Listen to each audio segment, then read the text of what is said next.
কালি মই কোঅৰ্ডিনেট জিওমেট্ৰিৰ অৰ্থাৎ স্থানাংক জ্যামিতিৰ চেপ্টাৰৰ কাৰণে যিখিনি সূত্ৰ বা ফৰ্মুলাৰ দৰকাৰ সেইখিনি মই দি দিছোঁ। আজি সেই চেপ্টাৰৰে এক্সাৰসাইজ 7.1ৰ অংকখিনি সলভ কৰিম। 1 নম্বৰত দিছে তলৰ প্ৰতিজোৰ বিন্দুৰ মাজৰ দূৰত্ব নিৰ্ণয় কৰা। 1 নম্বৰ 2,3 4,1। 2 নম্বৰত দিছে -5 7 -1 3 আৰু 3 নম্বৰ a, b আৰু -a, -b। ঠিক আছে, আমি প্ৰথমতে নাম্বাৰ 1 লৈছোঁ।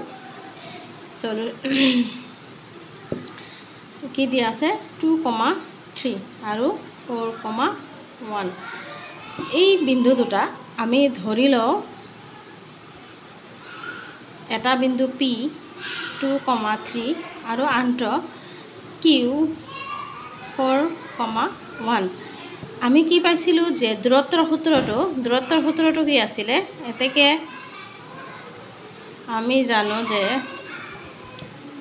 দূৰত্ব অৰ্থাৎ PQ = কি আছিলে সূত্ৰটো √(x2 - x1) whole square plus y2 - y1 whole square.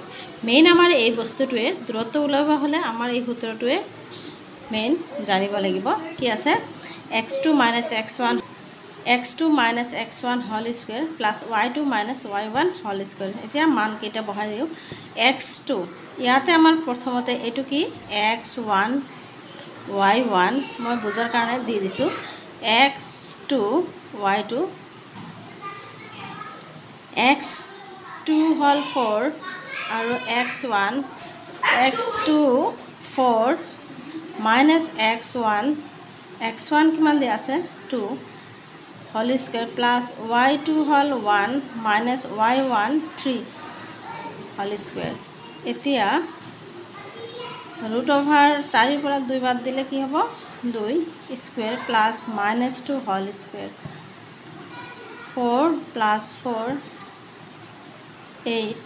ইয়াক আমি ভাঙিলে উৎপাদকত 2 4 2 2 2 স্কয়াৰ * 2 √2 স্কয়াৰ * 2 2 বাহিৰত আহিলে 2 স্কয়াৰ আৰু ৰুট কেনসেল যেহেতু এনসাৰটো কি হ'ব 2√2। ঠিক তেনেকে আমি এইটোও p ধৰিলো -5 7 আৰু এইটো q -1 3। দূৰত্বৰ সূত্ৰটো মনত কৰিব। PQ যদি হয় তেতিয়াহলে সূত্ৰটো কি আছিলে দূৰত্ব = x2 - x1 whole square plus y2 - y1 whole square. ইয়াতে x2 আৰু x1 এইটো হল x2 এইটো হল x1 এইটো y1 এইটো y2। মই এই দি দিছো যাতে x1 x2 কোনটো ভালকে চিনি পোৱাৰ কাৰণে মই ইয়াতে x1 x2 দেখুৱাই দিছো y1 y2। x2 ৰ মান কিমান হল -1 আৰু x1 -5 whole square plus y2 3 y1 হল 7 whole square -1 + 5 whole square plus -4 whole square -1 + 5 এটো হ'ব 4 square plus -4 whole square 16 + 16 32 2 9 8 4 2 2 2 square * 2 তেতিয়াহলে 2 স্কয়াৰ আৰু স্কয়াৰটো কেনসেল 2 আৰু 2 এফালে √2 বাকি থাকিল তেতিয়া 4 √2। ঠিক তেনেকে নাম্বাৰ 3 ইজি হয়, আপোনালোকে নিজে ট্ৰাই কৰিব। a - ab এইটো হল -a - b।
দুটাৰ পৰা 4 কমন ল'লে a square plus b square এইটো 4ক যদি আমি কি লিখোঁ 2 স্কুৱেৰ প্লাছ b স্কুৱেৰ 2 বাহিৰত আহিলে ৰুটৰ বাহিৰত 2 তেতিয়াহ'লে a square plus b square এইটোৱে আনসাৰ ইজি হয় অলপ ভালকৈ চালে বুজি পাব আৰু মেইনলি সূত্ৰটো দৰকাৰ দূৰত্বৰ সূত্ৰটো মই আকৌ মনত পেলাই দিছোঁ দূৰত্ব